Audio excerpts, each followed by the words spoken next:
Film diawali dan memperlihatkan dua orang petugas pengantar uang dari perusahaan bernama Fortico yang baru saja keluar dari markas. Baru saja keluar dari sana, tiba-tiba mobil mereka dihadang oleh truk yang ternyata merupakan senario dari perampokan yang sudah tersistematis.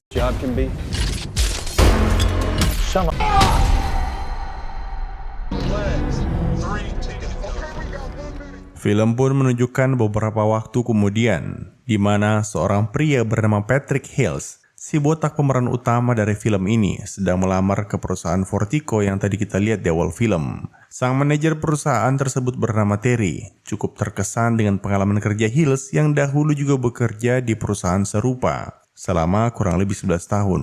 Ia pun langsung diterima. Fortico Security specialized in cash trucks across LA. Orange Delta Security was impressive. That was a good company. We lost a couple of guards a while back. Still haven't found the scum who did it.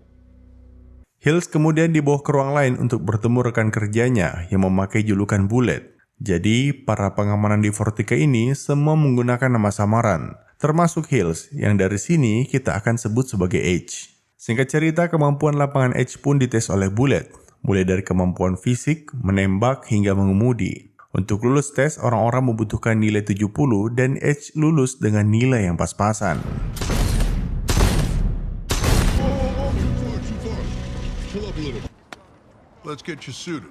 Begitu lulus, H pun ditemani Bullet untuk masuk ke ruang ganti, berkenalan dengan para pegawai di sana. Ladies and gentlemen, we have a new addition. H. Terlihat orang-orang cukup sinis dengan kehadiran pegawai baru. Dan by the way, karena Fortico ini tempatnya penyimpanan duit yang jumlahnya bisa sampai triliunan, makanya setiap mereka keluar masuk terdapat beberapa pintu. This is your temporary sidearm. What happens if we're pulling pistols in a machine gun fight? Do you have a problem? I don't know. Do I? Dan pertamanya, H pun ditemani Bullet dan Dave mendatangi beberapa titik hari itu untuk mengambil uang dari berbagai perusahaan. Namun sepanjang perjalanan, Dave tak berhenti menyindir H yang ia kira tak tahu apa-apa soal seberapa berbahayanya pekerjaan mereka. Singkat cerita, di penghujung hari, mobil mereka berhasil aman kembali masuk ke markas.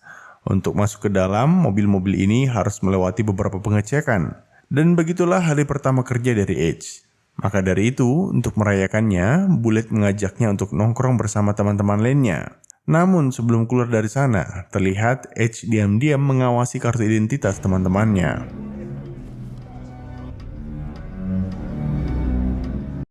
Di tempat biliar, kembali H mendapat perlakuan yang tak mengenakan dari rekan kerjanya. Bahkan, John, si penjaga akses masuk utama di kantor, terlihat mencoba memancing emosi H, tapi yang ada dirinya malah dipermalukan. Let me buy you a beer. Anything else? Keesokan harinya, mereka kembali bekerja seperti biasa. Kali ini, Bullet sendirian pergi mengirim uang di sebuah kapal pesiar, sedangkan Dave dan H menunggu di mobil.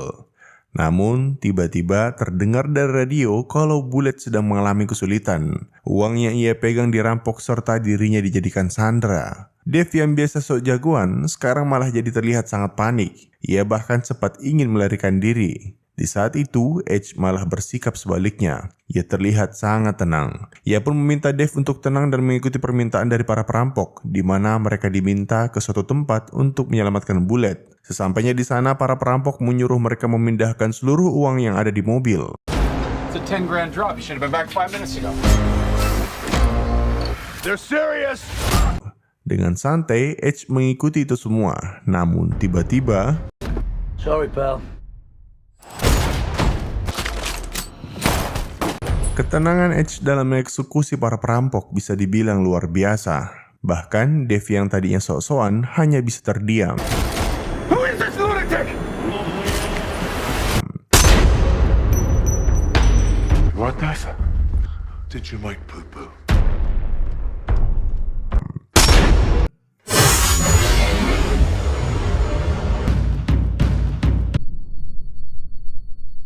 Di akhir aksinya, H sempat mengecek satu persatu wajah dari para perampok yang ia bunuh. Akibat kejadian ini, mereka bertiga pun sempat diinterogasi oleh dua orang yang kemungkinan dari kepolisian khusus. Saat giliran H diinterogasi, mereka bertanya-tanya bagaimana ia bisa membunuh 6 orang sekaligus tanpa terluka. Belum lagi kemampuan menembaknya sangat akurat dan jauh dari waktu hasil tesnya pas awal masuk. Namun, Edge menjawab dengan santai bahwa itu semua hanyalah kebetulan. Di akhir pertemuan, Edge ditunjukkan video CCTV dari kejadian perampokan yang kita lihat di awal film. Let us know if you think there's any connection between this robbery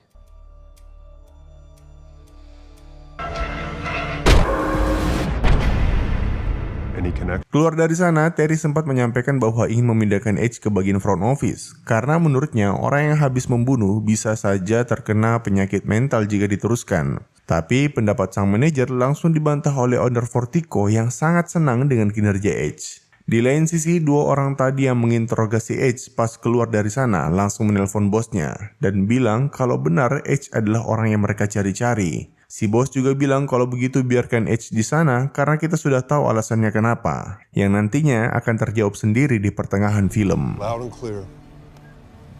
Malamnya, seorang wanita datang ke apartemen Edge dan membawakan file rahasia mengenai latar belakang dari tiap anggota pengamanan di Vertigo, serta sebuah file hasil autopsi. Malam itu, ia juga tak berhenti mengulang video terkait tragedi yang sempat ia lihat tadi. Dari sini kita akan dibuat semakin penasaran, siapakah Edge sebenarnya?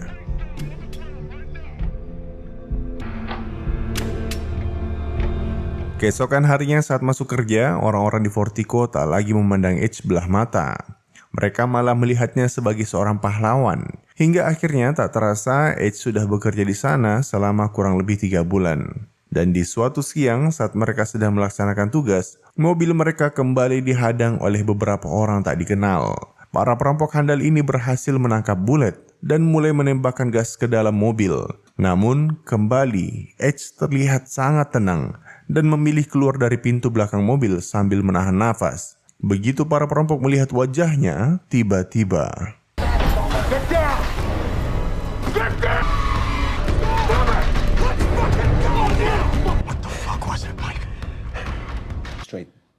They just walked away. apa sebenarnya yang terjadi? Bagaimana bisa perampok bersenjatakan lengkap ketakutan saat melihat Edge? Makanya Terry sebagai manajer merasa ada yang janggal dengannya. Bullet sendiri saat di bar menceritakan kejadian tersebut ke Dave, di mana saat para perampok melihat Edge, mereka semua kabur, seakan-akan melihat hantu.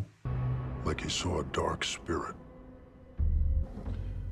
He's a dark fucking spirit. Di lain sisi, kejadian ini membuat Edge semakin terkenal. Bahkan seorang pengamanan wanita bernama Dana langsung mengajaknya tidur bareng. Tapi tetap saja Edge terlihat seperti menyembunyikan sesuatu. Dan benar saja, malam itu tiba-tiba ia memaksa Dana ke ruang tengah dan tak segan-segan menodongnya dengan senjata sambil menginterogasinya. Terkait dari mana ia mendapatkan uang cash yang ia sembunyikan di rumahnya. Apakah ia bekerja sama dengan para perampok? Untungnya, Dana berkata jujur kalau ia mendapatkannya secara tidak sengaja karena kesalahan klien ataupun sistem di Vertigo. Dan selama ini, ia tak pernah bekerja sama dengan para perampok. Edge cuma memperingatkan, seandainya Dana tak berkata jujur, ia memiliki semua informasi terkait orang-orang yang ia sayangi, termasuk foto dan alamat orang tuanya di desa. I want you to understand. The table's a picture of your parents. And it's like good. Jadi, siapakah Edge? Untuk menjawab pertanyaan itu, film pun membawa kita ke masa lalu.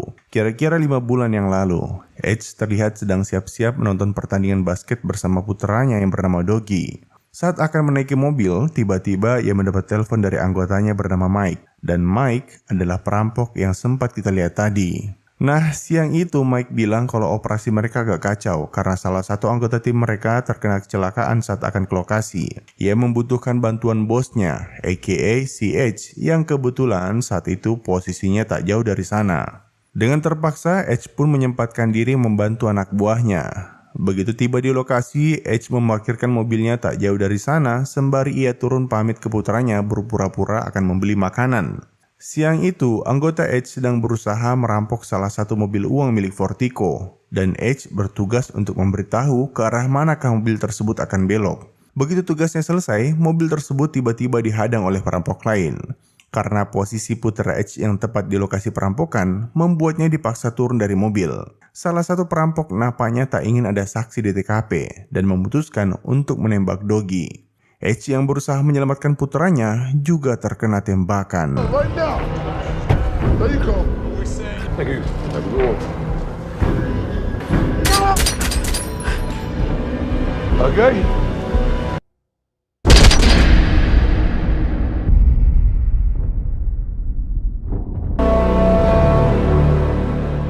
Tiga minggu kemudian, setelah beberapa kali operasi karena terkena 4 tembakan, akhirnya Edge berhasil bangun dari kondisi koma. Sayangnya, putranya Doggy tak semujur dirinya. Doggy adalah putra sematawayang dari Edge. Akibat kejadian itu, istrinya menyalahkan Edge dan menganggapnya sebagai pembunuh anaknya sendiri. Akhirnya, mereka berdua pun memutuskan untuk bercerai. Mungkin kita lihat Edge tak meneteskan air mata, tapi hatinya hancur berkeping-keping. Ia pun mulai menyusun rencana untuk menemukan pembunuh putranya. Dimulai dengan menemui salah satu agen yang menjadi pimpinan bagi kedua polisi yang menginterogasi Edge di kemudian hari. Berdasarkan keterangannya, polisi belum juga menemukan pelaku ataupun clue siapa yang membunuh anaknya. Namun, ia memberikan beberapa list anggota mafia yang tersebar di kota tersebut. Then you gotta let me do this my way. I can only look confused for so long. Akhirnya di bawah perintah Edge, Mike dan kawan-kawannya membantai para penjahat di kota demi mencari informasi terkait perampokan kemarin. Namun, tak satu pun dari mereka yang berhasil menemukannya. Mereka pun terlihat pucat saat melaporkan hal tersebut ke Edge. Deployed large amounts of time, money, and You think you've done everything? understood. You think you've done everything? I can see it's gonna be a long night. Fuck. Make a sound and you're dead. Mereka akhirnya kembali berusaha mencari sang pelaku, dan kali ini mereka berhasil menginterogasi salah satu anggota mafia terbesar di kota. Setelah disiksa dan diancam istrinya akan dibunuh, pria itu pun akhirnya memberitahu kalau kemungkinan pelaku perampokan kemarin merupakan ulah dari mafia dengan julukan The Gacy Brothers. Saking ditakutinya mafia tersebut, pria ini bahkan memilih untuk dibunuh dibanding ketahuan mengadukan nama mereka.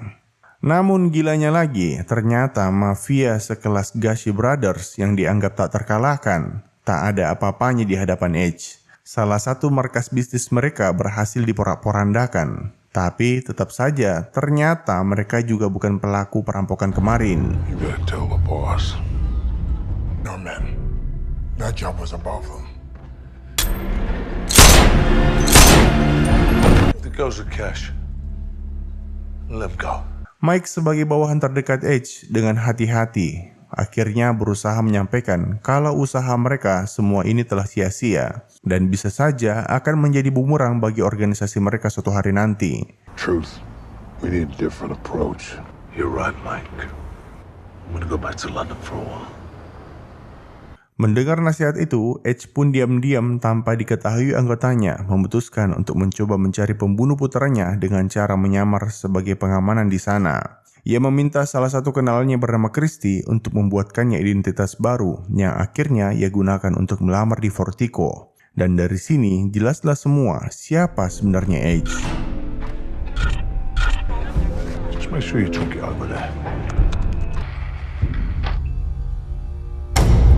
Film pun kemudian menunjukkan beberapa orang mantan anggota militer yang sedang berkumpul membahas tentang betapa membosankannya kehidupan mereka. Grup ini dipimpin oleh pria bernama Jackson, dan sejak pensiun dari militer, sehari-hari ia bekerja sebagai satpam di mall. Di tengah perbincangan, seorang anggota mereka yang sehari-hari bekerja sebagai kepala pengamanan seorang pengusaha, bercerita kalau uang lemburnya belum juga dibayarkan. Setengah bercanda, ia mengatakan ingin merampok uang bosnya. Tapi ternyata perkataan itu dianggap serius oleh teman-temannya, dan akhirnya mereka melakukan perampokan tersebut.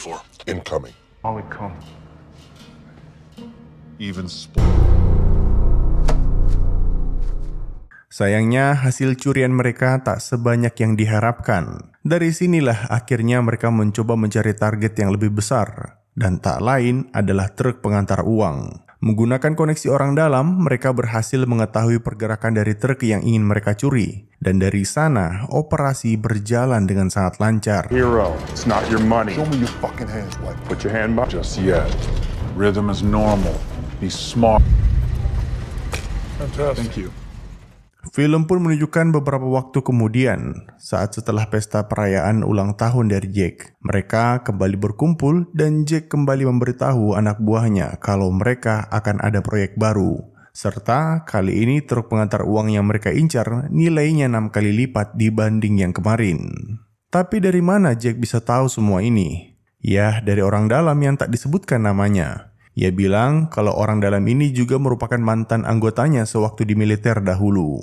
Singkat cerita, setelah 6 minggu mereka planning dan latihan, akhirnya hari perampokan pun tiba. Mereka menyamar sebagai pekerja proyek, yang dari sini sebenarnya sudah bisa kita tebak kalau mereka inilah para perampok yang dicari-cari Edge selama ini. Pas hari kejadian itu, sebenarnya semua berjalan lancar, sesuai dengan rencana Jackson. Namun, salah satu anggotanya yang paling arogan bernama Jen, terlihat panik karena pengamanan dari Vertigo sempat memberikan perlawanan. Dan karena wajahnya terlihat oleh Doggy, makanya dia juga ikut dihabisi.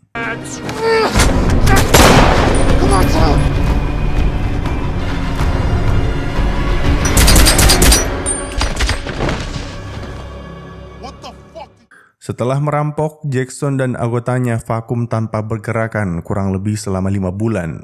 Dan kali ini mereka kembali berkumpul karena akan kembali melakukan aksi perampokan besar-besaran.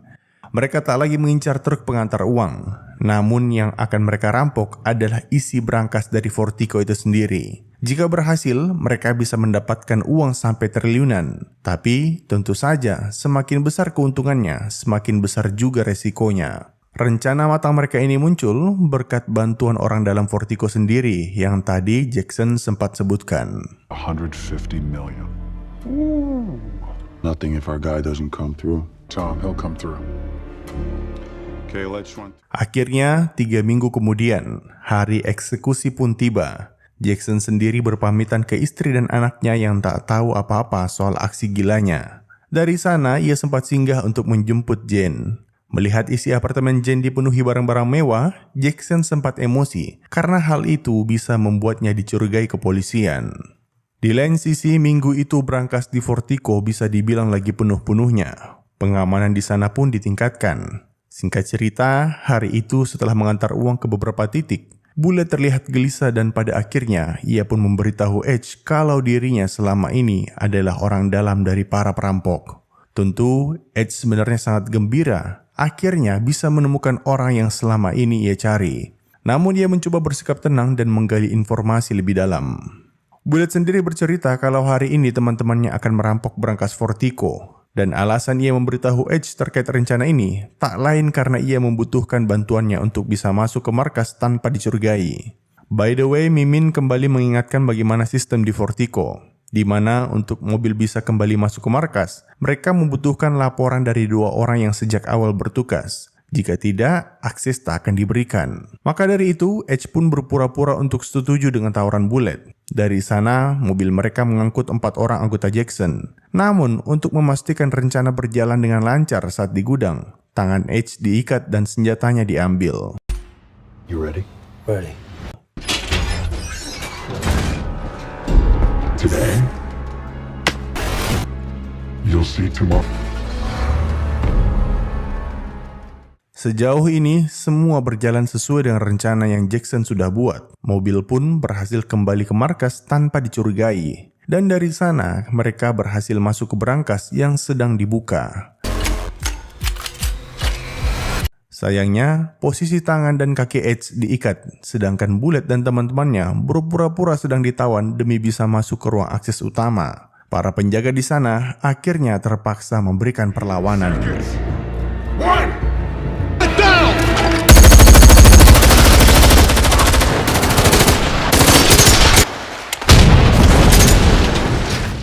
Sekalipun Jackson dan kawan-kawannya mengenakan pakaian anti peluru, bukan berarti mereka sepenuhnya aman dari tembakan.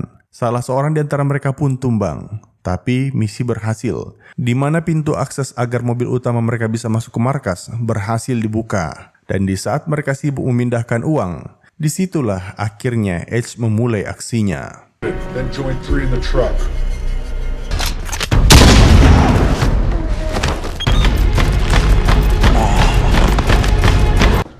What do you want us to do? Edge juga mengambil pakaian yang musuhnya tadi kenakan. Berkat penyamarannya, ia berhasil membunuh satu lagi anggota Jackson. Setelah itu, ia diam-diam memasukkan HP ke salah satu tas uang di dalam mobil. Di lain sisi, Dave dan Terry yang tadinya sudah dibebaskan oleh Edge sempat menjadi incaran salah satu perampok. Hampir saja mereka mati jika Edge tak segera muncul dan membunuh perampok tersebut.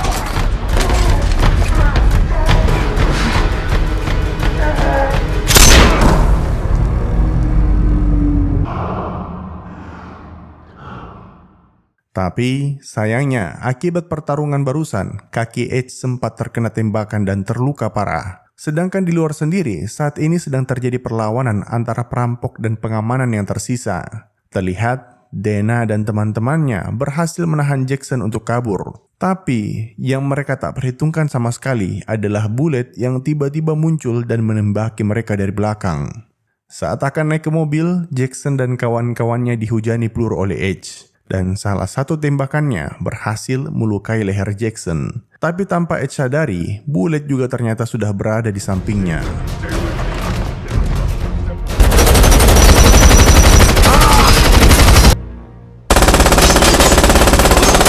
Bullet! Bullet? What the Nah, dari sini tersisa Bullet, Jackson, dan Jen. Namun, bagaimana mereka akan kabur? Ternyata, menggunakan mobil baja Vertigo, mereka berhasil menembus barikade polisi. Dari sana, mereka mengarah ke sebuah gedung yang mereka sudah rancang agar polisi tak bisa mengikutinya. Sesampainya di sana, tas-tas uang tersebut dipindahkan, sedangkan luka Jackson terlihat semakin parah. Sebenarnya, beberapa hari sebelum eksekusi, Jackson dan anggotanya sempat membuat perjanjian, di mana jika hanya ada satu orang yang selamat dari perampokan ini, dia harus merawat keluarga dari teman-teman yang ditinggalkan dengan membagi uangnya. Tapi Jackson terlihat khawatir jika yang selamat itu adalah Jen, karena ia terkenal egois dan tak beradab. Dan benar saja, bukannya membantu Jackson melarikan diri, ia malah membunuhnya. Okay, I'll get the boss.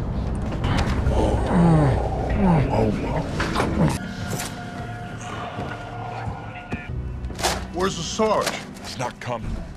By the way, di gedung itu terdapat sebuah terowongan rahasia yang tak diketahui siapapun. Menggunakan motor ATV yang sudah mereka letakkan di sana, uang-uang itu kemudian diangkut ke ujung tunnel yang di sana juga sudah terdapat mobil yang siap digunakan. Di akhir aksi ini, sebenarnya Bullet ingin mengkhianati Jen, tapi ternyata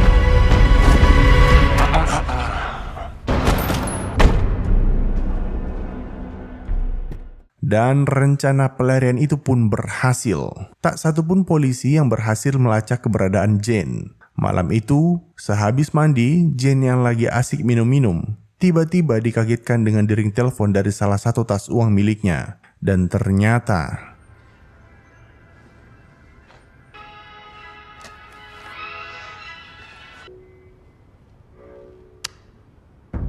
Jen mengira kalau Edge di sana karena ingin mengambil uangnya. Padahal, Edge hanya ingin Jen membacakan sebuah berkas yang tak lain adalah hasil autopsi dari putranya, terkait di mana saja peluru menembus tubuhnya hingga akhirnya meninggal. Dan dari sana, Edge pun memberikan balasan yang setimpal. Still read this. Bullets A1 and A2 enter the right lung.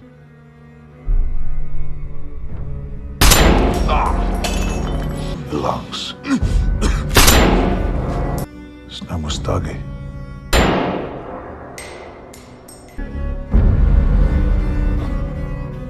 Dan begitu keluar dari sana, pimpinan polisi yang kita lihat tadi telah menunggunya untuk mengangkut jasad Jen. Dan dengan begitu, film pun tamat.